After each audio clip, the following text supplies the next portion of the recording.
오늘 본문을 가지고 오늘 제목이 이제 무엇이 중헌디 라는 제목으로 하나님의 말씀을 증거하도록 하겠습니다. 이 영화 곡성이라고 하는 명대사인데요. 무엇이 중헌디, 이제 전라도 사투리인데요. 무엇이 중요한가라는 뜻입니다. 그래서 과연 오늘 말씀을 통해 무엇이 중헌디, 무엇이 중요한가를 여러분들과 한번 살펴보도록 하겠습니다. 오늘 본문의 말씀을 보시면 우리가 사사기를 전체적으로 크게 세 등분으로 나눕니다. 제가 이제 사사기에 있는 내용을 거의 이제 마무리하는 시점에서 사사기는 크게 세 등분으로 나눠요. 하나는 1장에서 3장, 보통 3장 6절까지 이제 서론부라고 얘기하거든요. 1장에서 3장까지 얘기는 주로 무슨 얘기가 나오냐면 이 사사시대의 영적인 배경이 대충 이랬다라고 이렇게 소개하는 내용이 나옵니다. 인트로덕션 같은 그런 느낌으로 나오고 있어요. 그리고 두 번째는 이제 본론 부분인데 이제 3장 7절부터 이제 16장까지 제가 어제 삼손 얘기가 끝났지 않습니까? 삼손 얘기까지 딱 끝나는 12명의 사사 이야기가 나오는 내용이 본론입니다. 그러니까 이 사사기를 지은 사람이 원래 하고 싶었던 얘기는 바로 3장부터 16장까지 있는 말씀이었어요. 바로 사사가 12명이 있었는데 그 사사 12명의 모습들이 이런 내용이다.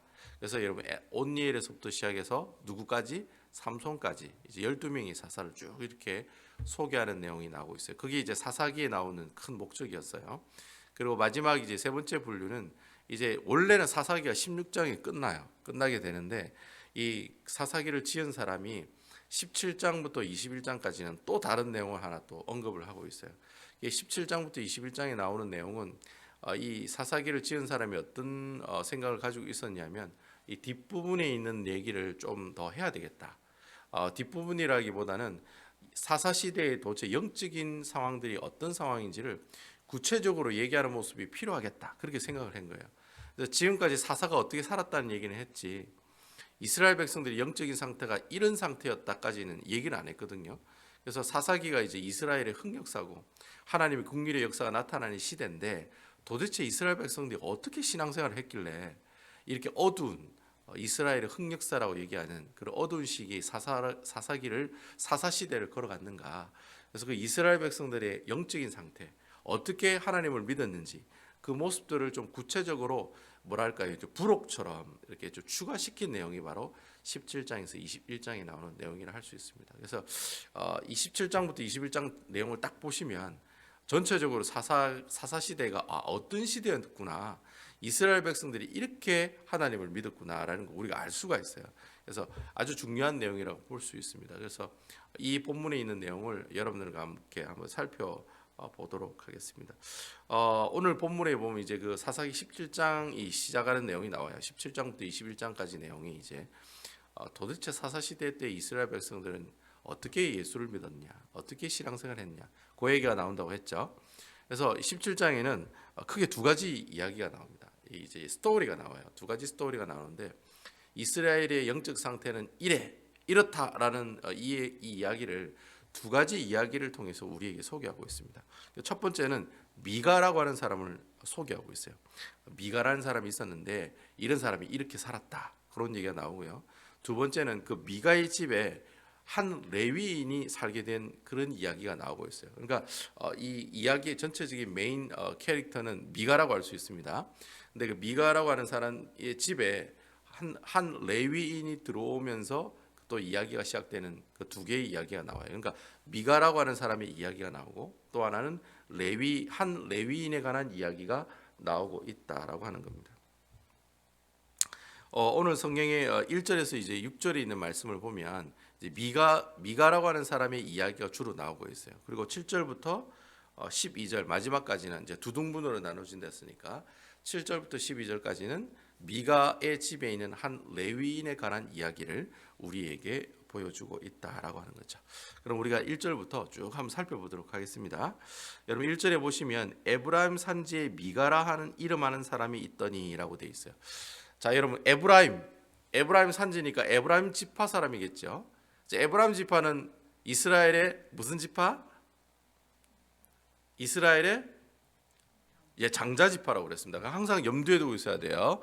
여러분 이 에브라임 지파가 이스라엘의 장자 지파라는 얘기는 나중에 사무엘상하, 열왕기상하까지 계속 연결이 됩니다. 열왕기상하, 역대상하까지 쭉 연결이 됩니다.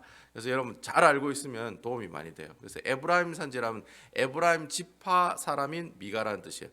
제가 이 사사기를 지은 사람 굉장히 의도적인 것 같아요. 왜냐하면 12지파 중에 12지파를 다 소개할 수 있거든요. 근데 가장 먼저 누구 지파를 소개하냐면 에브라임 지파인 미가라는 사람을 소개하고 있다는 거예요. 이게 굉장히 의도적인데 왜 그러냐면 이제 에브라임 지파가 장자 지파라는 거예요. 그러니까 하나님의 복을 가장 먼저 받았던 지파라는 거죠. 장자 지파란 말은 12지파를 이끌어 나가는 리더하는 지파거든요.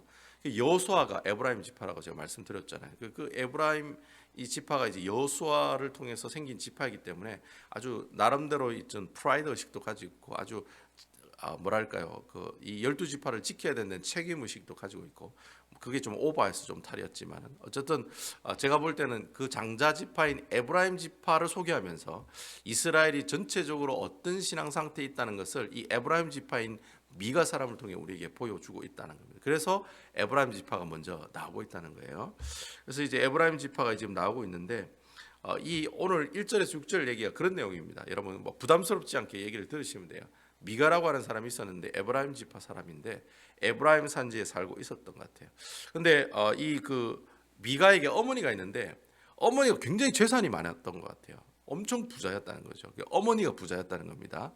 심지어 이제 어머니가 부자였는데 어느 날 이 어머니가 1100세겔을 잊어버렸다라는 그런 이야기가 나와요. 그러니까 돈을 잊어버리니까 기분이 나쁘겠죠. 그래서 어머니가 아마 그렇게 얘기했던 것 같아요. 이 돈 훔쳐간 놈 길 가다가 다리라 부러져라 에이 뭐 하여튼 이런 식으로 완전 그런 거 있잖아요. 에이 그거 먹고 어쨌든 뭐 배탈 나가지고 살살해라 뭐 이런 거 있잖아요. 그렇게 저주하는 그런 표현을 썼던 것 같아요. 돈을 잊어버리니까. 이 1100세겔이 엄청나게 큰 돈인데 왜 1100세겔 어디서 많이 들어본 돈인 것 같지 않아요? 어디서 나왔습니까? 1100세겔이 어디서 나왔습니까, 여러분? 삼손 이야기할 때 나왔죠. 그 드릴라가 삼손 꼬셔달라고 블레셋 5 왕들이 블레셋에 사는 5 왕들이 들릴라 찾아갔잖아요. 한 성읍당 얼마씩 주겠다? 1100세겔씩 주겠다고 그랬어요. 그러니까 여러분 한 여자가 1100세겔을 가지고 있다는 말이죠. 가지고 있었다는 말이잖아요. 근데 그때 그 방백은 이제 왕을 말하거든요.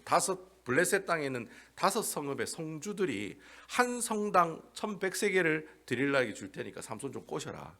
힘의 능력이 뭐냐 알아보라고 할 때 줬던 금액이 1100세겔이에요. 그러니까 지금 이 미가라고 하는 어머니가 가지고 1100세겔 잊어버렸다는 말은 1100세겔이 엄청난 숫자의 금액인데 그 돈을 잊어버렸다는 거예요. 그러니까 이제 이 어머니가 얼마나 부자겠어요. 돈이 엄청나게 많은 여자였다는 거죠. 근데 그 큰 금액을 잊어버렸는데 그 잊어버리고 나니까 이 어머니가 저주를 한 거예요. 에이 이거 먹고 하여튼 추석한 사람은 뭐 하여튼 뭐 길 가다가 뭐 3대가 뭐 어떻게 되라 뭐 이런 식으로 얘기를 했던 것 같아요. 근데 그 얘기를 옆에 있는 아들이 들은 거예요. 우연찮게 지나가다가 들은 거예요. 그러니까 이 아들이 깜짝 놀라는 거예요. 왜냐하면 자기가 돈을 훔쳐갔거든.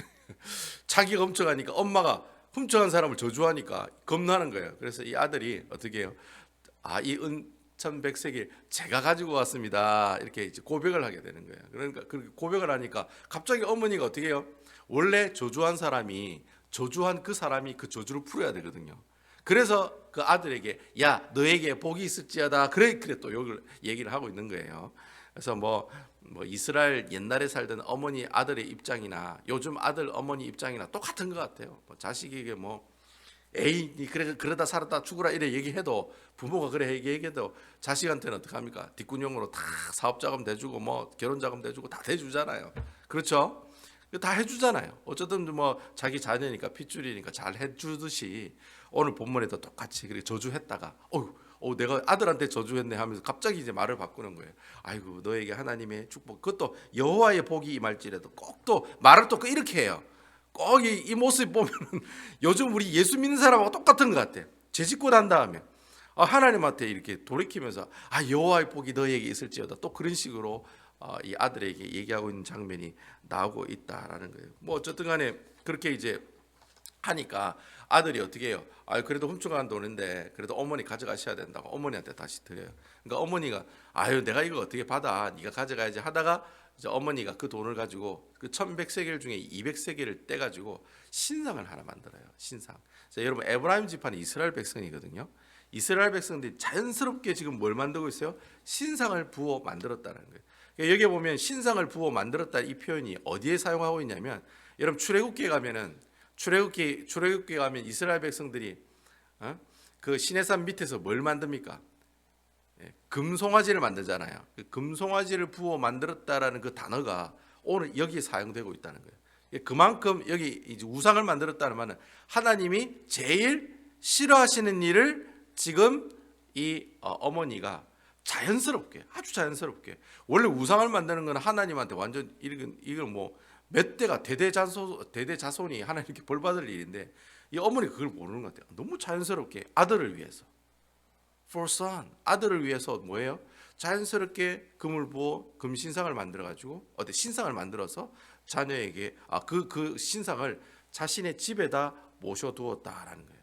자, 여기서부터 이 장면만 봐도 이스라엘 백성들이 어떻게 하나님을 믿었겠구나라는 게 여러분 딱 느끼시죠, 느낌이. 자, 그런데 거기다가 또 더 아주 또 재밌는 그런 표현이 나와요. 어떤 표현이 나오냐면 5절에 보시면은 미가가 이제 자신의 집에 신당이 있어요. 신당이 있다는 자체도 또 이상한 거예요. 원래 그래서 이 신당을 이제 신학자들이 얘기하기를 그냥 예배하는 처소다. 아니다. 실제 우상을 섬기는 장소다. 이렇게 옥신각신해요.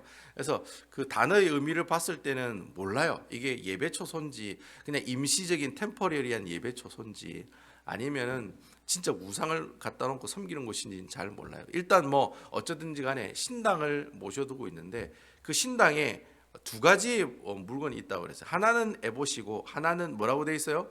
드라빔이라고 지금 얘기를 하고 있다는 거죠. 자, 에봇은 이스라엘 백성들이 하나님을 섬길 때 제사장이 입는 옷입니다. 그죠? 자, 에봇 하니까 느낌이 딱 쎄하면서 누가 생각납니까? 기드온이 생각나지 않습니까, 여러분? 기드온이 나중에 하나님을 만난 그 제단에 뭘 만듭니까?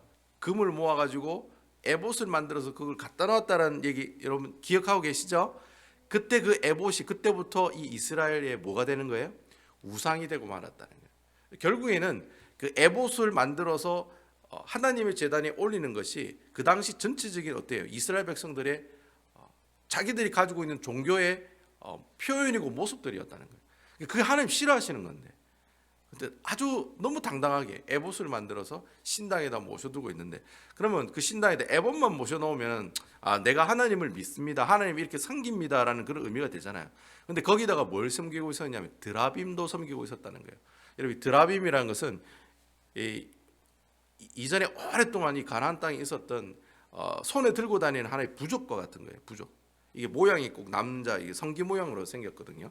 그래서 그걸 쥐고 있으면 보통 이제 아버지에게 상속을 물려받는다는 증표도 되고, 그리고 여자가 그걸 가지고 있으면 또 이렇게 아기를 갖는다고 해서 아주 소중하게 자자손손 아버지와 아들에게 이렇게 물려주는 아주 뭐랄까 갑오와 같은 그런 어떤 부족이라고 생각하시면 돼요. 근데 그 드라빔이라고 하는 그 부족을 이 미가의 이 여인이 신당에 모셔두고 있었다는 거예요. 그러니까 이 말이 무슨 말이냐면 하나님도 섬기고 뭐도 섬긴다는 거예요? 우상도 섬긴다는 거예요. 근데 아마 제 생각에는 그런 것 같아요. 이 사람이 이렇게 하면 하나님을 섬긴다라고 알고 있었던 것 같아요. 그 우상을 섬기면 분명히 하나님께 벌 받는다는 걸 알고 있는데 자기는 이렇게 섬기는 것이 뭐예요? 하나님을 섬기는 거라고 생각했다는 거예요. 그러니까 우상을 만들어 놓고 우상을 섬기는 것이 우상을 섬기는 것이 아니라 나는 하나님을 섬겨요. 나는 예수를 믿어요. 나는 교회 와서 직분자고 매주마다 교회 오고 헌금도 잘 내고 교회 일도 잘해요. 나는 예수 믿는 사람이라고 생각해요. 한데 하나님 보시기에는 그게 아니라는 거예요. 하나님 보시기엔 그게 아니라는 거예요. 그러니까 하나님을 믿긴 믿지만 하나님을 믿는 방법이 너무나도 어떻다? 자유분방하다는 거예요.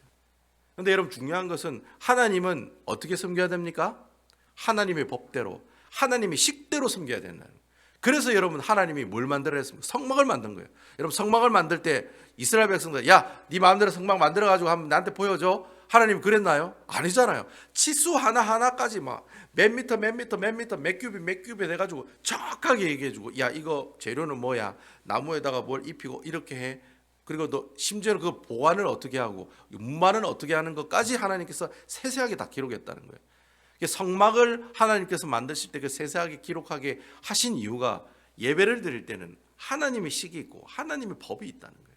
그러니까 하나님 식대로 하나님 법대로 예배를 드려야 되는데 지금 사사시대 사람들은 예배는 드려요. 이 사람들이 하나님을 안 믿고 하나님을 부정하거나 뭐 하나님 난 더 이상 안 믿습니다, 이런 사람들이 아니에요. 하나님 믿는 사람들이에요.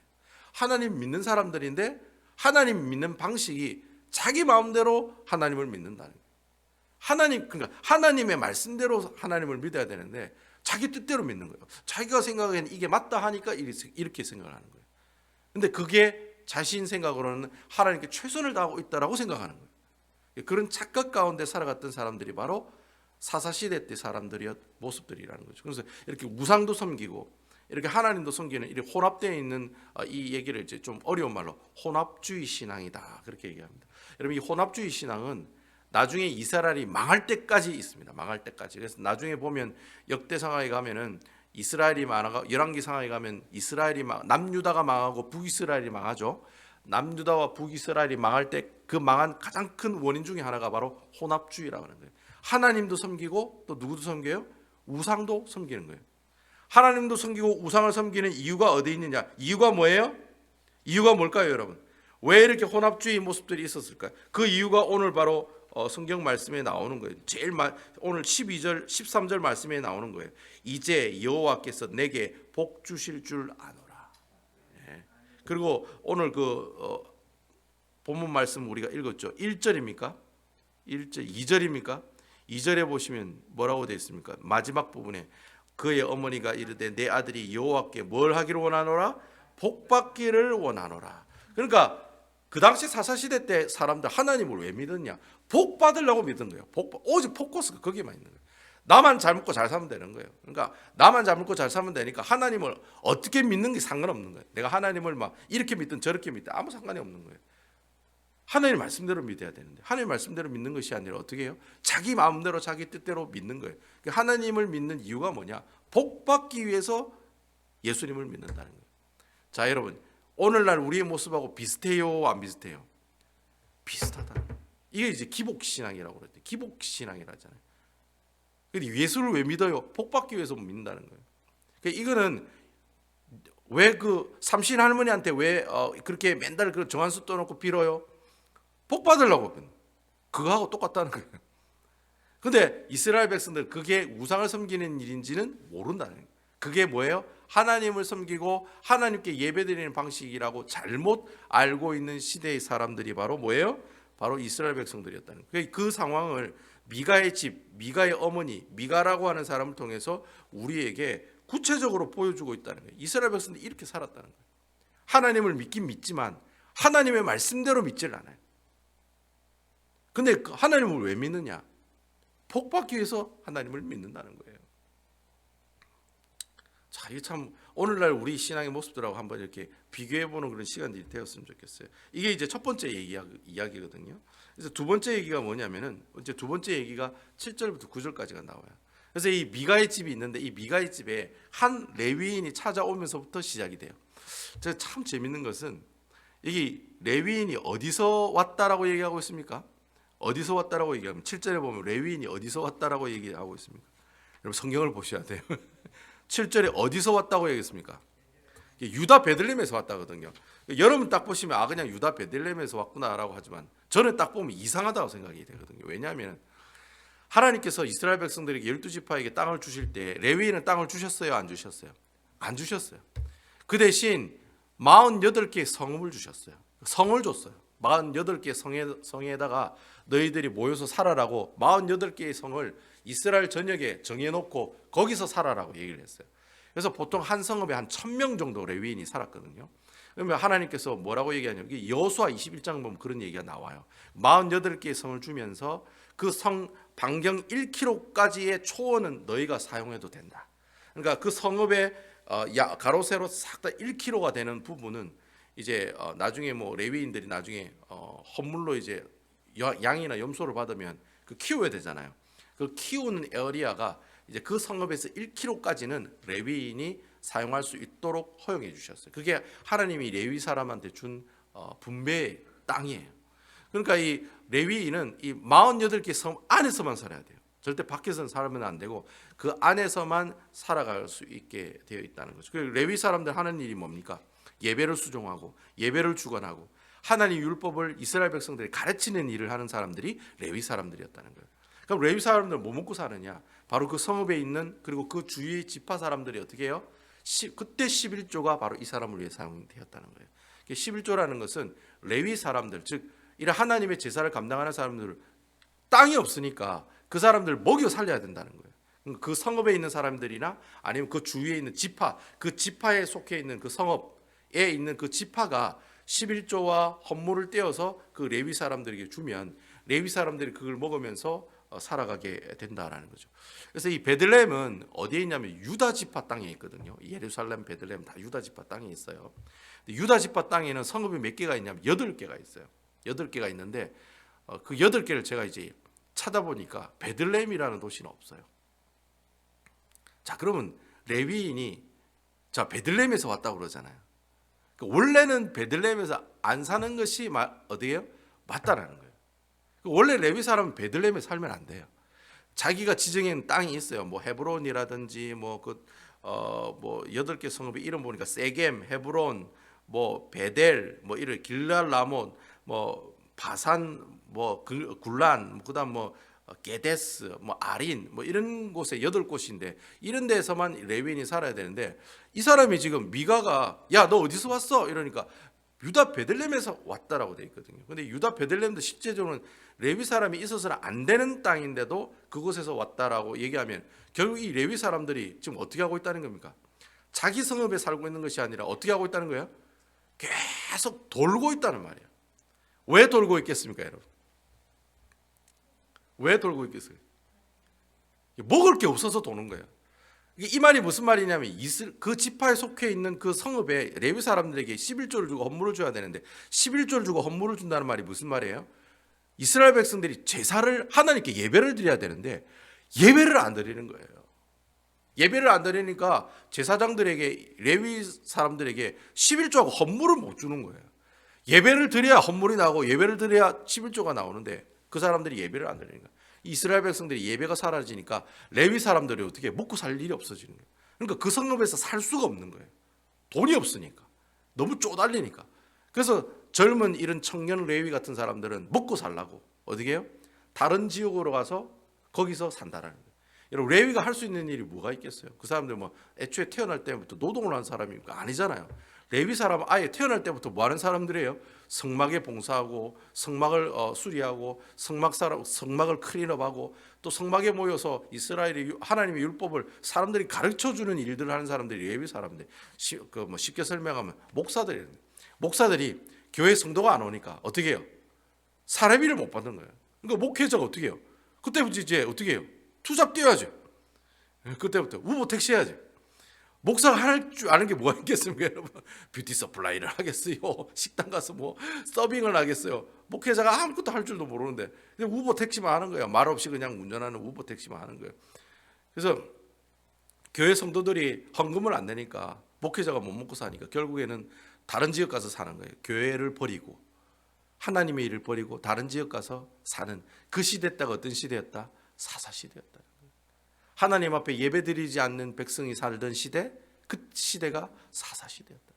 그러니까 이 장면을 딱 보면은 우울해야 되는 거예요. 아이고 참 레위 사람이 참 주위에 있는 지파들이 11조 헌물로 먹여 살려야 되는데 그러지 못하니까 지금 막 도는 거예요. 자기도 살라고. 그 청년이니까 자기도 먹고 살라고 베들레헴이라는 곳에 레위 사람이 살면 안 되는 동네거든요. 절대 레위 사람은 48개의 성을 떠나서는 안 돼요. 오직 거기에서만 살아야 돼요. 근데 그것을 어기고 어떻게 해요? 베들레헴에서 살다가 거기서 이제 노동하면서 살았겠죠. 그래서 먹을 게 없으니까 돌아다니다가 어디까지 온 거예요? 에브라임 지파의 미가의 집까지 오게 됐다라는 거예요. 그 미가의 집에 와가지고 뭐라고 얘기합니까? 너 어디서 왔어? 하니까 나 레위 사람이야. 나 저 베들레헴에서 왔어. 그러니까 이제 이 미가가 어떻게 해요? 레위인이야? 그럼 제사장 출신이네? 그래 맞아. 그럼 우리 집에 와가지고 어떻게 해요? 우리 집에 뭐가 돼야? 우리 집 개인 제사장이 되면 어때? 그 제안을 하는 거예요. 엄청나게 많은 연봉을 주는 거예요. 야 너에게 1년 동안 뭐 얼마를 주고 얼마를 줄 테니까 우리 집에 있으면서 우리 집을 위해서 뭐예요? 예배드리고 우리 집을 위해서 헌신하고 우리 집을 위해서 뭐 해달라? 기도해 달라는 거예요. 왜요?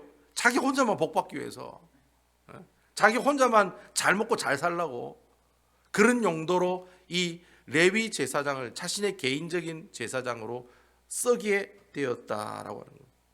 바로 그런 얘기가 오늘 본문의 내용에 나오고 있어요. 그러니까 여러분, 레위인은 하나님의 말씀을 쫓아 하나님의 말씀대로 살아야 될 사람인데, 내가 조금 못 먹고 못 산다고 어떻게 해요?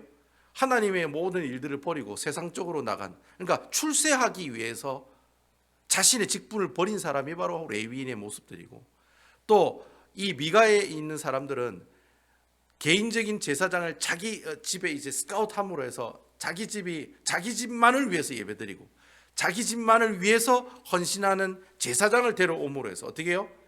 하나님으로부터 세상적인 복을 많이 받기를 원하는 그런 생각들이 서로 이렇게 맞물려서 이렇게 짝짝꿍이 된 거예요. 그러니까 레위 사람은 레위 사람대로 어떻게 해요? 나름대로 만족하면서 살게 되고, 미가는 미가 나름대로 만족하면서 살게 되는 이 모습들이 딱 합쳐져 가지고 잘 먹고 잘 사는 모습들이 있었더라 하면서 우리에게 보여주는 내용이 바로 두 번째 레위인의 모습들이다라고 하는 거예요. 그러니까 레위인이 이렇게 살면 안 되거든요. 레위인은 레위인이 하는 일들을 해야 돼요. 목회자는 목회자가 하는 일만 해야 돼요. 물론 어쩔 수 없이 사정으로 투잡을 뛸 수는 있어요. 사실 여러분, 저희 그 샬롯에 50개 정도 교회가 있는데 사모님이 일 안 하는 목사님 교회는 제가 알기로는 교회가 4개 정도밖에 없어요. 샬롯 장로교회, 제일장로교회, 열린교회, 남부교회. 목사님만 사모님이 일을 안 하세요. 사모님이 일을 안 한다는 말은 교회에서 주는 사례로 어떻게 해요? 충분히 생활할 수 있는 분들이라는 거죠. 50개 교회 중에 그렇게 온전하게 사례비를 받는 목사님은 4분 정도밖에 없고요. 그리고 50개 교회 중에 이렇게 교회 성전을 가지고 있는 교회가 10개 교회도 안 돼요. 제가 지금 말하는 10개 교회는 천주교랑 안식교랑 다 합쳐가지고 10개 성전을 가지고 있는 교회가 10개밖에 안 돼요. 나머지는 뭐 어떤 교회냐? 다 그렇고 그런 교회들이라는 거예요. 지금 우리 샬롯에 있는 모든 교회 다 그런 거예요, 여러분. 그 상태가 그렇다는 거예요. 여러분, 우리는 고마워, 감사해야 돼요, 안 해야 돼요? 성전에서 얼마나 고맙고 감사해야 돼요, 여러분. 성전이 없어가지고 미국 교회는 코로나로 문 닫아보니까 예배도 못 드리고 그런 교회들이 많다는 거예요. 아무튼 여러분, 레위인이 레위인으로서의 직분을 감당하지 못하고 자기가 먹고 살려고 어쨌든지 출세해 보려고 자기 직분 버리고 어떻게 해요? 개인적인 그 어느 한 집에 제사장으로 이렇게 스카우트 제의를 받아가지고 가게 되는 그 시대가 바로 어떤 시대예요? 바로 사사시대였다라는 거예요. 하나님께서 오늘 이 두 스토리를 우리에게 주시면서 우리에게 전달하고자 하는 영적인 교훈의 말씀이 그거예요. 뭐냐면 우리가 하나님을 믿을 때는, 자 따라합시다. 하나님을 믿을 때는 하나님 그 자체에 포커스를 맞추어야 된다. 여러분, 지금 미가에 나오는 이 사람, 이 레위인이 가지고 있는 이 생각들은 보면 다 하나님을 믿는 사람들이에요. 이러면 아주 중요한 거예요. 사사시대에 있는 사람들 다 하나님 믿는 사람들이에요. 하나님 모르는 사람들이 아니에요. 이방인들이 아니에요. 다 하나님을 알고 하나님을 믿는 사람들이에요. 근데 그들이 하나님을 믿고 하나님을 따르는 그 모든 목적과 포커스가 어디에 있어요? 자기에게 복을 받는데 모든 포커스를 맞추고 있다는 거예요. 근데 우리가 신앙생활을 한다면 어디에 포커스를 맞춰야 되느냐? 여러분은 교회에 나오셔서 하나님 주시는 복을 받으면 좋죠. 하지만 그곳에 포커스를 맞춰서 살아가면 안 된다는 거예요. 내가 헌금을 해도 내 개인적인 유익과 어떤 베네핏을 위해서 헌금을 한다든지 그래서는 안 된다는 거예요. 우리의 모든 신앙생활의 포커스는 내가 무엇을 했을 때 어떤 이득이 들어오고 베네핏이 들어오는 것 가지고 신앙생활하는 것이 아니라 어떤 마음을 가지고 신앙생활을 해야 돼요? 내가 예수를 믿어 예수를 믿고 난 다음에 오는 그런 이익들을 포커스에 맞춰서 예수를 믿는 것이 아니라 예수님 믿는 그 자체 포커스를 맞춰야 된다는 거예요. 여러분 아멘입니까? 내가 예수 하나님을 믿는 그 자체 포커스를 맞춘다는 말이 무슨 말이냐면 내가 하나님을 믿을 때 하나님의 말씀대로 하나님을 따르고 믿고 순종하며 나아가야 된다. 아멘이시지요? 그러니까 하나님의 말씀대로 예수님을 믿어야 된다는 거예요. 하나님의 말씀대로 하나님을 섬겨야 된다는 거예요. 여러분 여기 나오는 사람 이 미가와 이 레위인 이 사람은요 하나님을 섬기는 사람들이에요. 근데 하나님을 섬기는데 그 포커스가 다른 데가 있다는 거예요. 레위인은 어떻게 하면 출세할 수 있을까, 먹고 살 수 있을까라는 포커스가 잡혀 있고, 미가라는 사람은 어떻게 하면 내가 하나님을 믿음으로 복을 받을 수 있을까, 거기에만 포커스를 맞추고 있다는 거예요. 우리 믿는 사람들 그런 포커스를 맞춰서 살아가는 사람들이 되어서는 안 된다는. 우리의 포커스는 오직 누구에게만 있어요? 하나님 그 자체에만 포커스를 맞춰야 된다. 예수님을 믿는 그 구원의 은혜에만 포커스를 맞춰서 우리가 하나님을 믿고 예수님을 믿고 신앙생활을 해 나가야 된다. 하나님의 그 포커스를 맞춰서 내가 신앙생활을 하라는 말은 금방 제가 말씀드린 대로 어떻게 해요? 하나님의 말씀대로 하나님 말씀에 순종함으로 어떻게 해요? 하나님의 그 말씀에 순종하는 삶을 살아가는 그것이 하나님에게 포커스를 맞추어 나가는 아름다운 신앙생활하는 사람들의 모습들이라는 거예요.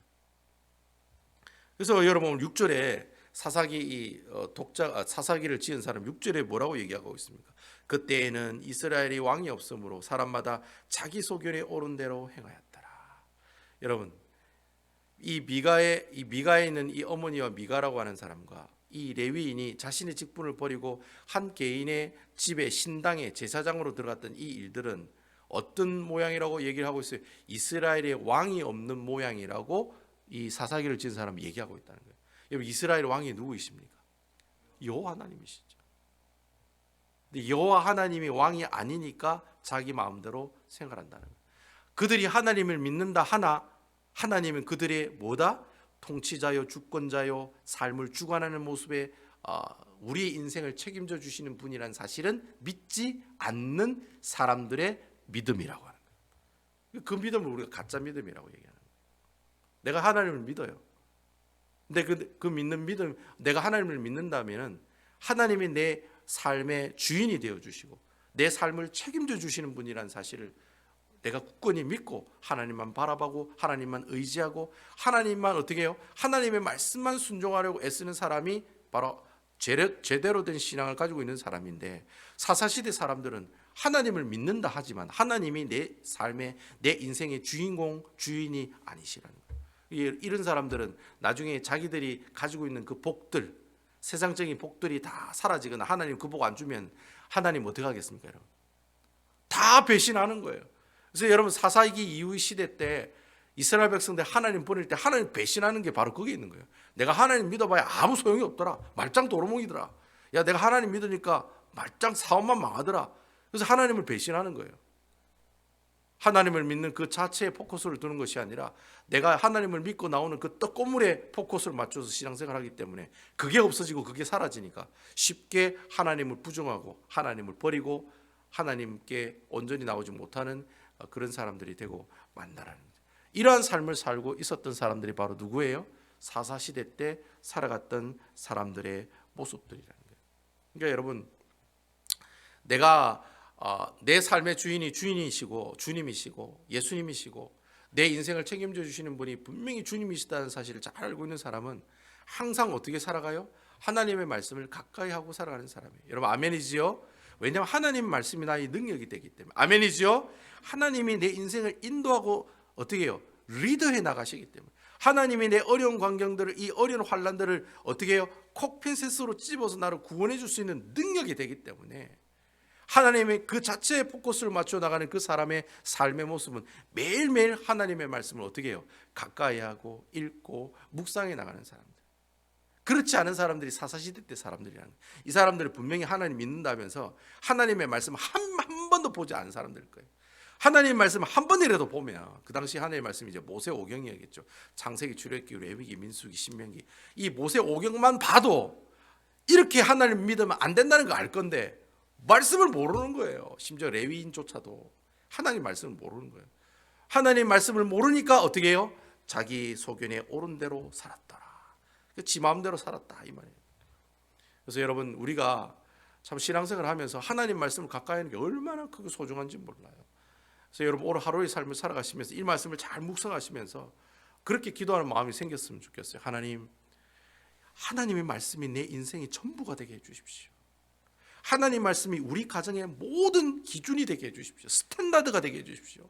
하나님 이 말씀이 우리 배단위 교회 모든 결정하는 기준이 되게 해주십시오.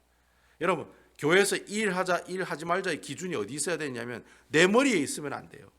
내 경험에 있으면 안 돼요. 어디에 있어야 돼요? 하나님의 말씀 가운데 있어야 되는 거예요.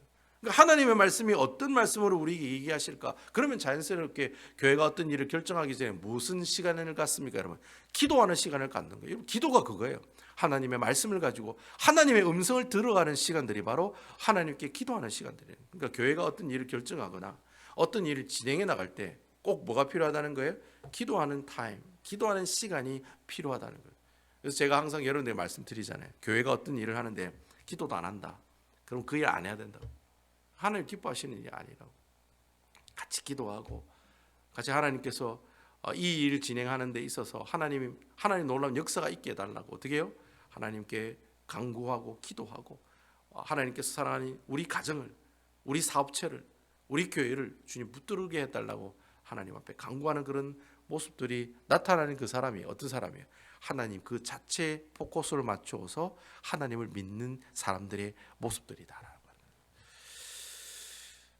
오늘 하루 여러분 이 말씀을 묵상하시면서 내가 더욱더 하나님 말씀을 묵상하는 일을 게을리해서는 안 되겠구나. 매일매일 큐티 말씀 올 때마다 그 말씀 보시면서 은혜 받아야 되겠구나. 이 말씀대로 살아야 되겠구나. 그런 어떤 스스로의 그런 마음가짐에 스스로 이렇게 한 번씩 이렇게 채찍질해 나가는 그런 시간들이 되었으면 좋겠습니다. 어쨌든 오늘 하나님 귀한 말씀을 통해 은혜 받으시고 은혜 받은 이 말씀이 내 모든 삶의 기준이 되게 해주십시오. 무엇이 중헌디? 내가 돈 버는 것이 중헌디? 아니잖아요, 여러분. 내가 잘 먹고 잘 사는 게 중헌디? 그게 아니잖아요.